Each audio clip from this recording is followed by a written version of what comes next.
Hello viewers, அனைவருக்கும் வணக்கம். மிதுன ராசியின் பண்புகள். மிதுன ராசி 6 வயது முதல் 100 வயது வரை எப்படி இருப்பார்கள்? மிதுன ராசியின் பண்பு என்பது மே மாதம் 15 முதல் ஜூன் மாதம் 14 தேதி வரையில் பிறந்தவர்களுக்கு.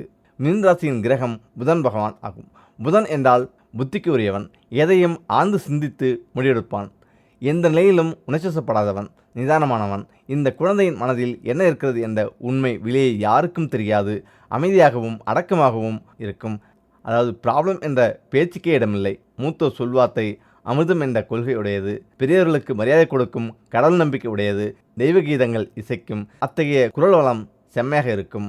கவிதை எழுதும் திறன், பல குரல் வித்தை, பல மொழி கற்கும் திறன் என்று இதன் மேதாவிலாசத்தை எடுத்து சொல்லிக்கொண்டே போகலாம். பல மொழி அறிவு.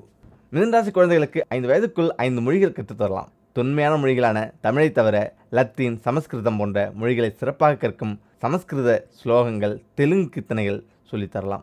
ஆங்கிலம் அற்புதமாக படிக்கும் எக்ஸ்பர்ட்டாக விளங்கும். மிதுன ராசி குழந்தையின் சொற்கிடங்கு அமிர்தமானது. நிறைய சொற்களை விரைவாக கற்றுக்கொள்ளும் திறமை இருக்கும். சொல்வதில் கில்லாடி, கணித புலி. வாய்ப்பாடுகள் மனப்படமாக கடகடன ஒப்பிப்பார்கள். கணக்குகளை கவனமாக செய்து முடிப்பார்கள். கவனக்குறைவாக தவறு செய்யும் பழக்கம் இவரிடம் கிடையவே கிடையாது. ஆக இவர்களின் கணக்கில் மிஸ்டேக் வராது. சிறு வயது முதல் மேடை ஆர்வம் மிக்கவர்கள். மேடையில் ஏறி சொற்பொழிவு ஆற்றுவதில் சிறந்தவர்கள். மேடையில் ஏறி பாட்டு பாடுவார்கள். எந்த கூட்டமாக இருந்தாலும் நிகழ்ச்சி நடத்துவோரை சந்தித்து தனக்கு ஒரு வாய்ப்பு தரும்படி கேட்டு மேடையில் ஏறி பேசி பாடி கைத்தட்டல் பெற்றுவிடும் சமத்து குழந்தைகள் இது. புதனுடன் செவ்வாய் சேர்ந்திருந்தால் சிலர் வாயாடியாக இருப்பார்கள்.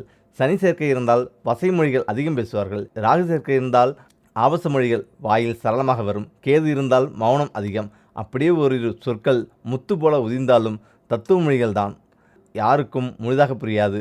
புதிரான சொற்கள் பேசுவார்கள். புதனுடன் வியாழன் இருந்தால் நம்பிக்கையூட்டும் வகையில் நல்ல சொற்களை கொண்டு கவிதை எழுதும் கவிஞர்களாக வருவர்.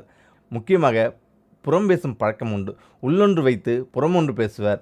கண்களால் பேசுவர். புன்னகையால் பேசுவர். அலட்டிக்கொள்ளாமல் தலையசைப்பு மற்றும் கைஜாடையாலும் பேசுவர். கற்பனை கதைகளை அவிழ்த்து விடுவதில் சமர்த்தர். சிறு வயதில் சில குழந்தைகள் ஏழையாக இருக்கும். அப்பொழுதும் செல்வாக்குடையவர் போல காட்டிக்கொள்வதில் கைத்தேர்ந்தவர்கள். சில விஷயங்களை மட்டும் சொல்வர். சில விஷயங்களை சொல்ல மாட்டார்கள். இக்குழந்தைகள் சொல்வது முழு உண்மை என்று எதிர்பார்க்க இயலாது. ஆனால் பொய் சொல்ல மாட்டார்கள். பகுதி உண்மையாக அழகாக பேசி ஜெயித்து விடுவார்கள். கணினி மற்றும் தொழில்நுட்ப அறிவு. மிதுன ராசியில் பிறந்த குழந்தைகள் தொழில்நுட்ப அறிவு பெற்றவர்கள். இக்காலத்திற்கு ஏற்ற வகையில் கணினி அறிவியல் பிரமிப்பூட்டுவர். மொபைல் ஃபோனில் ஆப் டவுன்லோடு செய்வதில், இன்ஸ்டாகிராம், ஷேர்ஷாட் என பகிர்வதில் படுவேகமாக இருப்பர். வளர்ந்த பிறகு இவர்கள் பிட்காயின், ஷேர் மார்க்கெட்டில் முதலீடு செய்து இன்வெஸ்டராக இருப்பார்கள். அறிவியல் பரிசோதனை சாலைகளில், லேப்களில் கண்ணும் கருத்துமாக செயல்படுவார். புதுமை நாட்டம். மிதுன ராசி குழந்தைகளுக்கு தினம் ஒரு டிஃபன் செய்து தர வேண்டும். சாப்பாட்டை அவ்வப்போது சூடாக சுவையாக சமைத்து தர வேண்டும். குறிப்பாக தாயார் அருகிலிருந்து கவனித்து கொள்ள வேண்டும் என்று விரும்புகிறார்கள். டூர், பிக்னிக் போவதென்றால் போன இடத்துக்கே போவது இவர்களுக்கு பிடிக்காது. புதிய இடங்களை இவர்கள் தெரிவு செய்வார். சிறுவர்களை துணிச்சலுடன் முன்னடத்தி அழைத்து செல்வார். மலையேற்றம், குதிரையேற்றம், படகு சவாரி, காட்டுக்குள் போகும் ஆப்பிரிக்கன் சவாரி, ஸ்கை டைவிங் போன்றவற்றை விரும்புவர். ஆனால் சகல பாதுகாப்புடன் எவ்வித ரிஸ்க்கும் எடுக்காமல் புத்திசாலித்தனமாக நடந்து கொள்வார்கள். ஆண் பெண் வித்தியாசம் கிடையாது. ஆம், மிதுன ராசி குழந்தைகளுக்கு எதிர்பாலத்தவர் நண்பர்களாக இருப்பார்கள். இவர்களுக்கு பாலின ஈர்ப்பு பிரச்சனைகள் வராது. கௌரவமாக கண்ணியமாக பழகுவார்கள். எல்லோரையும் சமமாக நடத்தினாலும் சிலரை எப்போதும் காலவாரிக்கொண்டே இருப்பார்கள். கேலி கிண்டல் செய்வதில் சமத்தர். ஆனால் வாய் திறந்து சிரித்து கொண்டாட மாட்டார்கள். எப்பொழுதும் கண்ணன் பரத்மாவை போல இவர்களை சுற்றி பெண்கள் கூட்டம் இருக்கும். இவர்களின் அறிவார்ந்த நகைச்சுவை பேச்சுக்கு இந்த பாண்டி நாடே அடிமையாகும். ஆனால் காதல் கத்திரிக்காய் கிரீஷ் என்று எவரிடமும் இந்த குழந்தைகள் சிக்கிக்கொள்வதில்லை. மற்ற ஜோடிகளை கேலி செய்து ஆனந்தப்படுவார். மிதுன ராசி குழந்தைகள் கமெண்ட் எதுவும் அடிக்காமலேயே அந்த குழுவை கலகலப்பாக ஆக்கிவிடுவார். மிதுன ராசி குழந்தை இருந்தால் கலகலப்பாக இருக்கும் என பெரியவர் சிறியவர் என எல்லோரையும் கமெண்ட் அடிப்பார். ஆனால் அளவாக ரசிக்கும்படி இருக்கும் என்பதால் எல்லோரும் இக்குழந்தைகளை நேசிப்பர். இவர்கள் தனியாக இருப்பதை பார்க்க இயலாது. எப்பொழுதும் குழுவோடுதான் வேடிக்கையும் விளையாட்டுமாக இருப்பார். மனதில் பெரிய கவலை இருந்தாலும் யாரிடமும் காண்பிக்க மாட்டார்கள். இதில் பல்துறை பயிற்சி. மிதுன ராசி குழந்தைகள் புத்திசாலிகள் என்பதால் பள்ளியில் பாட்டு, இசைக்கருவி, டென்னிஸ், செஸ் என்று பல துறைகளிலும் பயிற்சி பெறுவார். இவர்கள் ஒரே நேரத்தில் பல வேலைகளை செய்வார்கள். மல்டிடாஸ்க் செய்வதில் கெட்டிக்காரர்கள். பெண் குழந்தைகள் என்றால் தையல், சமையல், வீட்டை அழகுபடுத்துதல், அழகுக்கலை அதாவது மேக்கப் இது போன்ற ஒரே சமயத்தில் பல வேலைகளை செய்வார்கள். அடுத்தடுத்து புதிதாக ஏதாவது ஒன்றை படித்து கொண்டே இருப்பார்கள். பாட்டு கேட்டுக்கொண்டே ரெக்கார்ட் நோட் எழுதுதல், அறிவியல் படங்கள் வரைதல், மேப்பில் இடம் குறித்தல் என்று சில வேலைகளை ஜாலியாக்கி கொள்வார்கள். போகும்போதும் வரும்போதும் மனப்பாட செய்யுள், ஸ்லோகம், பாடல்கள், ஃபார்முலா போன்றவற்றை மனப்பாடம் செய்வர். உடம்புக்கு அலுப்பில்லாத, மூளைக்கு மட்டுமே வேலை தரக்கூடியதை மட்டுமே செய்வார்கள். கலையார்வம். மிதுனராசி குழந்தைகள் நுண்கலைகளில் ஆர்வமுடையவர்கள்.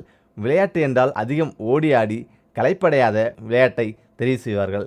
பாட்டு, படம் வரைதல், பின்னல் வேலை, கணினியின் முழு தேர்ச்சி, கதை, கவிதை எழுதுதல், இசையமைத்தல் போன்றவற்றில் ஆர்வம் காட்டுவர். தொழில்நுட்ப கலைகளிலும் இணைந்த வேலைகளை ஆர்வமாக கற்றுக்கொள்வர். மொத்தத்தில் இவர்கள் டிஜிட்டல் ஆர்ட்ஸ் குழந்தைகள் எனலாம். பெற்றோர் செய்த புண்ணியம். மிதுனராசி குழந்தைகள் குறும்புத்தனம் உடைய கரும்பு செல்வங்கள். அடுத்ததாக, இறைவனை எப்பொழுதும் நினைத்திருப்பது பக்தியா, எது உண்மையான பக்தி என்று தெரியுமா? இந்த கதையை கேட்டால் இனிமே ஒரு நாளைக்கு ஒரு முறையாவது இந்த பெயரை சொல்லுவீங்க. ஆம், உண்மையான பக்தி எது என்று பல சமயங்களில் பலருக்கு கேள்வி எழுந்திருக்கும். எப்பொழுதும் இறைவனுக்கு பூஜை செய்து கொண்டிருப்பவர்கள் மத்தியில்தான் இறைவனே இல்லை என்று கூறுபவர்களும் உண்டு. இறைவனுடைய பெயரை உச்சரித்து கொண்டே இருந்தால்தான் சிறந்த பக்தி என்று பலரும் சொல்வது நியாயமா? எது சிறந்த பக்தி என்பதை நிரூபிக்கும் இந்த கதையை நீங்கள் ஒரு முறை படித்தால் இனி இந்த தவறை செய்ய மாட்டீர்கள்.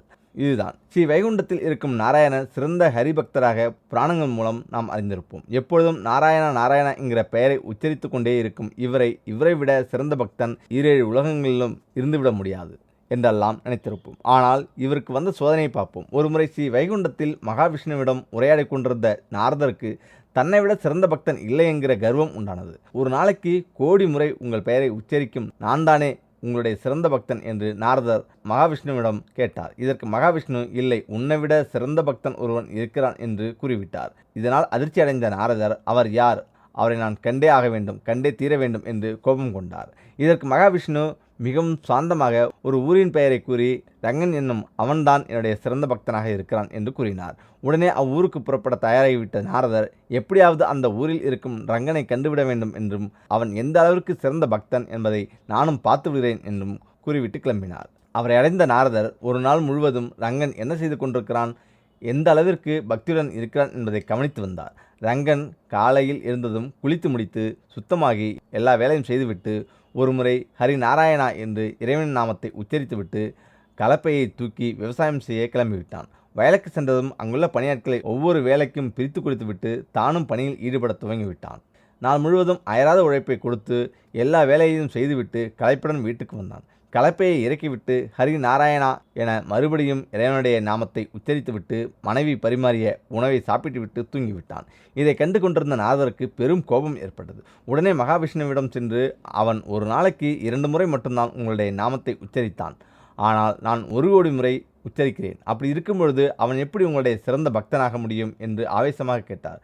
நாள் முழுவதும் அவன் பல வேலைகளை செய்து கலப்பில் இருந்தாலும் 2 முறை என்னுடைய பெயரை உச்சரித்தான். ஆனால் ஒரு வேலையும் செய்யாமல் இன்றைய நாள் முழுவதும் வேடிக்கை பார்த்து கொண்டிருந்த நீயோ ஒரு முறை கூட என் பெயரை உச்சரிக்கவில்லை என்று கூறினார். இதை கேட்ட நாரதர் தன் கர்வம் கலைத்து சாந்தம் ஆகிவிட்டார். எனவே எவ்வளவு நேரம் இறைவனுடைய நாமத்தை உச்சரித்து இறைவனை நினைக்கிறோம் என்பது முக்கியமல்ல. எவ்வளவு வேலை இருந்தாலும் ஒரு நாளைக்கு ஒரு முறையாவது இறைவனை நினைத்தால் கண்டிப்பாக இறைவனுடைய பக்திக்கு நாம் தகுதியானவராக இருக்கிறோம் என்பதுதான் அர்த்தம். மனமும் சாந்தமாகும்.